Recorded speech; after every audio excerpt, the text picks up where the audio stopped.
Hi friends, ಇವತ್ತು ನಾನು ಒಂದು ಒಳ್ಳೆಯ ವಿಡಿಯೋನ ಶೇರ್ ಮಾಡ್ತಾ ಇದ್ದೀನಿ.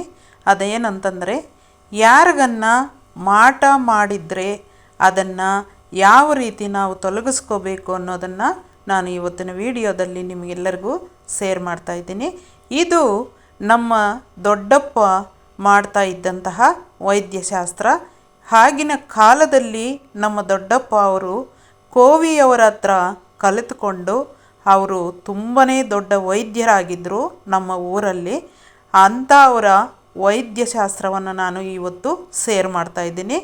ನೋಡಿ, ಈ ಯಾರಿಗನ್ನ ಮಾಟ ಮಂತ್ರ ಮಾಡಿದರೆ ಆ ಮಾಟನ ಯಾವ ರೀತಿ ತೊಲಗಿಸ್ಕೋಬೇಕು, ಅವರು ಯಾವುದರಿಂದ ಮಾಡ್ತಾರೆ ಅಂತ ಅನ್ನೋದನ್ನು ನಾನು ಈಗ ಹೇಳ್ಕೊಡ್ತಾ ಇದ್ದೀನಿ. ನೋಡಿ, ಮಾಟ ಮಾಡಬೇಕಂತಂದರೆ, ಯಾರಿಗೆ ಮಾಟ ಮಾಡಬೇಕಂತಂದರೆ ಅವರ ಒಂದು ಕೂದಲಾಗಲಿ, ಅವರ ಒಂದು ಉಗುರಾಗಲಿ, ಇಲ್ಲ ಅವರ ನಡೀತಾ ಇರುವಂತಹ ಪಾದದ ಕೆಳಗಡೆ ಇರುವಂತಹ ಮಣ್ಣಾಗಲಿ, ಇಲ್ಲ ಅವರ ಬಾಡಿ ಮೇಲೆ ಹಾಕ್ಕೊಳ್ಳುವಂತಹ ಒಂದು ಬಟ್ಟೆ ಆಗಲಿ, ಯಾವುದಾದ್ರೂ ಹಳೆ ಬಟ್ಟೆ ಆದರೂ ಕೂಡ ಸಿಕ್ಕಿದರೂ ಸಾಕು, ಅದರ ಜೊತೆಗೆ ಇನ್ನು ಬೇರೆ ಕೆಲವೊಂದು ವಸ್ತುಗಳನ್ನು ಸೇರಿಸಿ ಅವರು ಮಾಟ ಮಾಡಲಿಕ್ಕೆ ಸಾಧ್ಯ ಆಗುತ್ತೆ, ಮಾಟ ಮಾಡ್ತಾರೆ. ಅದರಿಂದಾಗಿ ನಾವು ಯಾರೇ ಆಗಲಿ ಅಂಥ ವಸ್ತುಗಳನ್ನು ನಾವು ಬೇರೆಯವ್ರ ಕೈಗೆ ಸಿಗದಿರ ನಾವು ನೋಡ್ಕೊಳ್ಳೋದು ನಮ್ಮ ಕರ್ತವ್ಯ ಅಂತ ನಾನು ಹೇಳ್ತಾ ಇದ್ದೀನಿ. ನೋಡಿ, ಈ ಮಾಟ ಮಾಡಿದ್ದವರಿಗೆ ಏನೇನಾಗುತ್ತೆ ಅಂತಂದರೆ, ಪಾಪ ಅವ್ರಿಗೆ ಯಾವಾಗ ನೋಡಿದರೂ ತಲೆ ಭಾರವಾಗಿ ತಲೆನೋವಿರುತ್ತೆ, ಮತ್ತು ಬಾಡಿ ಎಲ್ಲ ಪೇಯ್ನ್ ಇರುತ್ತೆ, ನೋವು, ಮೈಕೈ ನೋವು, ಕೈಕಾಲು ನೋವು, ಎಲ್ಲ ಬ್ಯಾಕ್ ಪೇಯ್ನು ಎಲ್ಲ ಇರುತ್ತೆ. ಮತ್ತು ಕಣ್ಣಿನ ಸುತ್ತಲೂ ಕಪ್ಪು ಕಲೆ ಬಂದ್ಬಿಡುತ್ತೆ. ಅವ್ರ ಮೈ ಎಷ್ಟೇ ವೈಟ್ ಆಗಿದ್ದರೂ ಕೂಡ ಕಪ್ಪು ಕಲೆಗೆ ತಿರುಗ್ತಾ ಬರುತ್ತೆ, ಬರ್ತಾ ಬರ್ತಾ ಕಪ್ಪು ಕಲೆಗೆ ತಿರುಗ್ತಾ ಬರುತ್ತೆ. ಮತ್ತು ತಿಂದಿದ್ದು ಜೀರ್ಣ ಆಗೋದಿಲ್ಲ. ಅವ್ರಿಗೆ ಏನೋ ಒಂದು ರೀತಿ ಏನೋ ಕಳ್ಕೊಂಡಾಗಿರ್ತಾರೆ. ಅವ್ರ ಮನೆಯಲ್ಲಿ ಯಾರೇ ಏನೇ ಮಾತಾಡಿದ್ರು ಅವ್ರ ಮೇಲೆ ಜಗಳ ಮಾಡೋದು, ಈ ರೀತಿ ಎಲ್ಲ ನಡ್ಕೊಳ್ತಾ ಇರ್ತಾರೆ. ಏನಂದರೆ ಅದೆಲ್ಲ ಮಾತಾಡೋದು, ಅದು ಯಾಕಂದರೆ ಆ ರೀತಿ ನಡೆಸ್ತಾ ಇರುತ್ತೆ, ಅದರಿಂದಾಗಿ ಆ ರೀತಿ ನಡ್ಕೊಳ್ತಾರೆ. ಮತ್ತು ಅವರು ಯಾವಾಗ ನೋಡಿದ್ರು ಒಬ್ಬರೇ ಕೂತ್ಕೊಂಡು ಯೋಚನೆ ಮಾಡೋದು, ನಾನು ಸಾಯಬೇಕು ಅನ್ನೋ ಯೋಚನೆ ಮಾಡೋದು, ಇದ್ದಕ್ಕಿದ್ದ ಹಾಗೆ ಅವರಷ್ಟಕ್ಕೆ ಅವರೇ ಅಳೋದು, ಹಿಂಗೆಲ್ಲ ಮಾಡ್ತಾ ಇರ್ತಾರೆ. ಆಗ ನಾವು ಅರ್ಥ ಮಾಡ್ಕೋಬೇಕು, ಇವರಿಗೆ ಯಾರು ಏನು ಮಾಡಿಸಿದ್ದಾರೆ ಅಂತ ನಾವು ಅರ್ಥ ಮಾಡ್ಕೋಬೇಕಾಗತ್ತೆ. ಅಂಥವ್ರಿಗೆ ಆ ಮಾಟನ ನಾವು ಯಾವ ರೀತಿ ತೊಲಗಿಸ್ಕೋಬೇಕು ಅನ್ನೋದನ್ನು ನಾನು ಇವಾಗ ತಿಳಿಸ್ಕೊಡ್ತಾ ಇದ್ದೀನಿ. ನೋಡಿ, 4 ನಿಂಬೆ ಹಣ್ಣನ್ನು ತೆಗೆದುಕೋಬೇಕು, ಮತ್ತು ಅದರ ಜೊತೆಗೆ ಹೆಂಗಸರು ಹಾಕ್ಕೊಳ್ಳುವಂತಹ ಒಂದು ಬಳೆ ಚೂರನ್ನು ತೆಗೆದುಕೋಬೇಕು. ಅಂದರೆ ಮಣ್ಣಿನ ಗಾಜಿನ ಬಳೆಯನ್ನು ತೆಗೆದುಕೋಬೇಕು. ಆ ಗಾಜಿನ ಬಳೆ ಮತ್ತು ಒಂದು ತಾಮ್ರ ಇಲ್ಲ ಅಂದರೆ ಹಿತ್ತಾಳೆ ಚೆಂಬನ್ನು ಒಂದು ತೆಗೆದುಕೋಬೇಕು. ಒಂದು ಚಾಕನ ತೆಗೆದುಕೊಂಡು ಇಷ್ಟನ್ನು ತೆಗೆದುಕೊಂಡು ಒಂದು ಗುರುವಾರ ಆಗಲಿ ಇಲ್ಲ ಅಂದರೆ ಭಾನುವಾರ ಆಗಲಿ ಒಂದು 4 ಜನರ ಜೊತೆ, 4 ಜನ ಹೋಗಬೇಕು, 5 ಜನ ಹೋಗಬಾರ್ದು, 4 ಜನರ ಜೊತೆ ಆ ಹುಡುಗನೂ ಸೇರಿ 4 ಜನ ಹೋಗಬೇಕು. ಹೋಗಿ ಆಚೆ ಎಲ್ಲಾದರೂ ಒಂದು ಬಾವಿ ಹತ್ರ ಆಗಲಿ ಇಲ್ಲಾಂದರೆ ಒಂದು ನದಿಯ ಹತ್ರ ಹೋಗಲಿ ಕರೆದುಕೊಂಡು ಹೋಗಬೇಕು. ಕರೆದುಕೊಂಡು ಹೋಗಿ ಅವ್ರಿಗೊಂದು ಜೊತೆ ಬಟ್ಟೆನೂ ತೆಗೆದುಕೊಂಡು ಹೋಗಿರಬೇಕು. ಮಾಟ ಮಾಡಿಸಿರುವಂಥ ಅವ್ರಿಗೆ ತೆಗೆದುಕೊಂಡು ಹೋಗಿ ಅಲ್ಲಿ ಬಾವಿಯ ಹತ್ತಿರ ಕುಂಡ್ರಿಸಿ ಪೂರ್ವ ದಿಕ್ಕಿಗೆ ತಿರುಗಿಸಿ ಕುಂಡ್ರಿಸ್ಬೇಕು. ಕುಂಡ್ರಿಸ್ಬಿಟ್ಟು ಆ ಬಾವಿಯ ಹತ್ತಿರ ಒಂದು ಬಳೆ ಚೂರನ್ನು ತೆಗೆದುಕೊಂಡು ಯಾರಾದರೂ 60 ವರ್ಷದ ಮೇಲ್ಪಟ್ಟಂತಹ ವ್ಯಕ್ತಿ ಕೈಗೆ ಕೊಡಿ, ಗಂಡಸರಾಗಿರಬೇಕು. ಅವ್ರ ಕೈಗೆ ಬಳೆ ಚೂರನ್ನು ಕೊಟ್ಟು ಅವ್ರ ಕೈಯಿಂದ ತಲೆಯ ಸುಳೆ ಇರುತ್ತೆ ನೋಡಿ, ಆ ಸುಳಿಯ ಸ್ವಲ್ಪ ಮುಂಭಾಗದಲ್ಲಿ ಅದನ್ನು ಸ್ವಲ್ಪ ಸ್ಕಿನ್ನನ್ನು ಕಟ್ ಮಾಡಬೇಕು.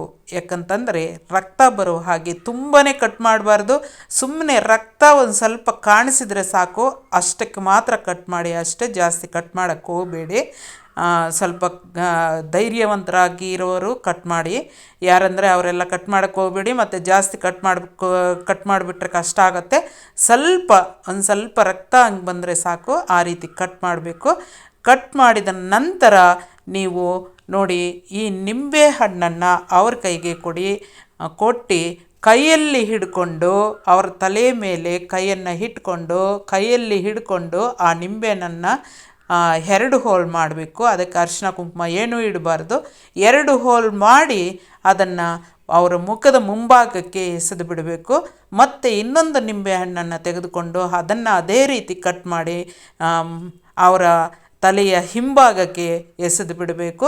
ಮತ್ತು ಬೆನ್ನಿನ ಕಡೆ ಮತ್ತು ಇನ್ನೊಂದು ನಿಂಬೆಹಣ್ಣನ್ನು ಅದೇ ರೀತಿ ಕಟ್ ಮಾಡಿ ಅವರ ಬಲಭುಜದ ಕಡೆ ಎಸಿಬೇಕು. ಮತ್ತು ಇನ್ನೊಂದು ನಿಂಬೆಹಣ್ಣನ್ನು ಕಟ್ ಮಾಡಿ ಎಡಭುಜದ ಕಡೆ ಎಸಿಬೇಕು. ಈ ರೀತಿ 4 ನಿಂಬೆಹಣ್ಣನ್ನು ಕಟ್ ಮಾಡಿ ಎಸೆದು ಬಿಟ್ಟ ನಂತರ ನೀವು ಮತ್ತೆ ನೀರನ್ನು ಚೆಂಬಲ್ಲಿ ತೆಗೆದುಕೋಬೇಕು.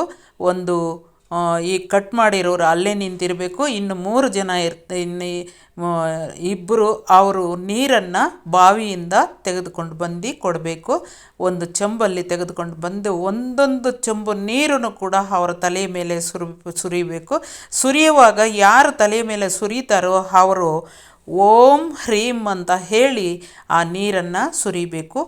ಮತ್ತೆ ಇನ್ನೊಂದು ಚೆಂಬು ಎತ್ಕೊಂಡ್ಬಂದು ಅದೇ ಚೆಂಬಲ್ಲಿ ಮತ್ತೆ ಸುರಿದಾಗ ಅದಕ್ಕೂ ಕೂಡ ಓಂ ಹ್ರೀಂ ಅಂತ ಹೇಳಿಕೊಂಡು ಸುರಿಬೇಕು. ಈ ರೀತಿ 101 ಚೆಂಬು ನೀರನ್ನು ಸುರಿಬೇಕು.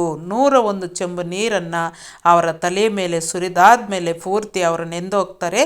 ನೆಂದಾದ ಮೇಲೆ ಅವರನ್ನು ಎಬ್ಬಿಸಿ ನಿಲ್ಲಿಸಿ ಪೂರ್ವ ದಿಕ್ಕಿಗೆ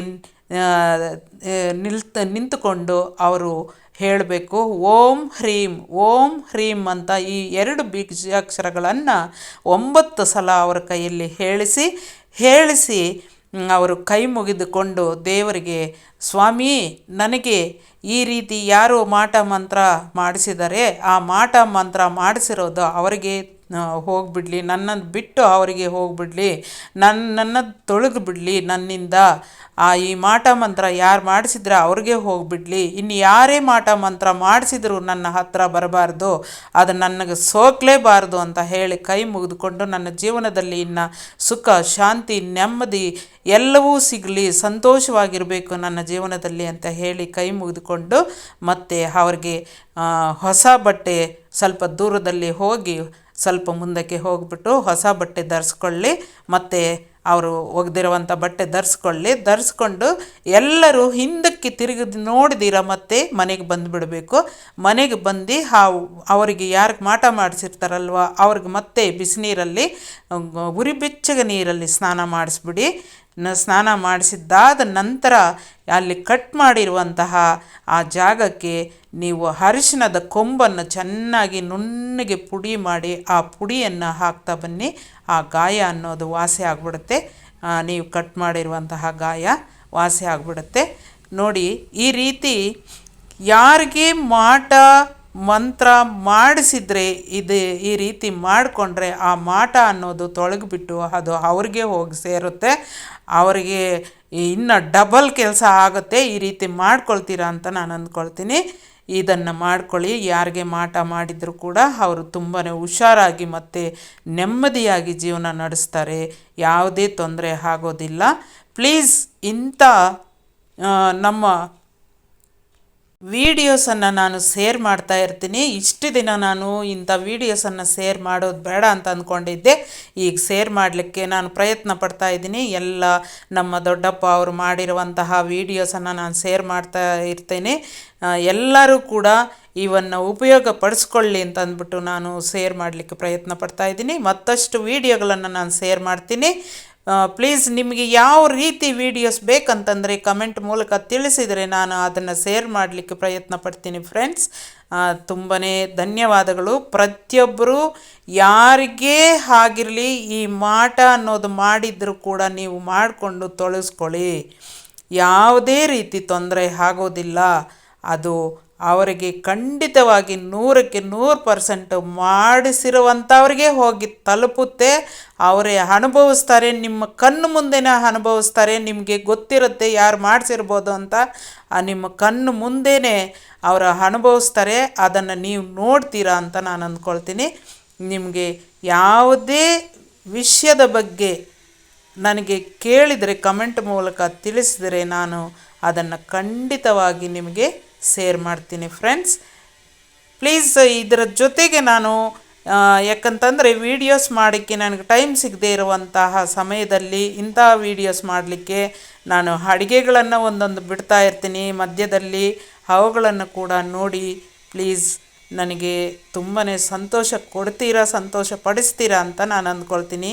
ಥ್ಯಾಂಕ್ ಯು ವೆರಿ ಮಚ್.